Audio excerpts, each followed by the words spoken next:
In this video, I'm going to teach you about the internal angles of a circle. So if we have a problem like this that says, what is angle ABC? And we could see this is angle ABC, and these other angles already have measurements assigned to them. Okay, so this angle is 140 degrees and this angle is 60 degrees. So now we need to understand that the measures of the central angles in the circle add up to 360 degrees. So these will add up to 360 degrees. So we write an equation showing that the angles add up to 360 degrees since they span the entire circle. So these make up the entire circle. So now we know that angle ABC plus angle ABD plus angle DBC is equal to 360 degrees.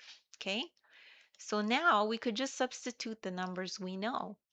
Angle ABC plus 60, this is the 60 angle ABD, plus 140, this is angle DBC equals 360 degrees.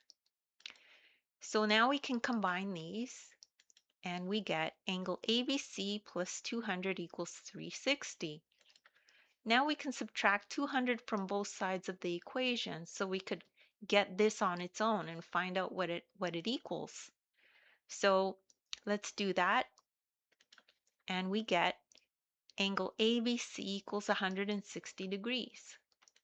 So here, we've just labeled it.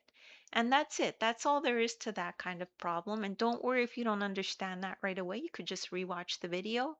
As well, take a look at the description. There's a link there to my ebook. You could download it. And in the ebook, you'll find a link to this very video. You can follow along in the ebook as you watch the video.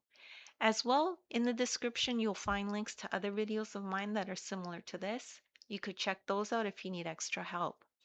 Please make sure to like and subscribe, and thank you so much for listening.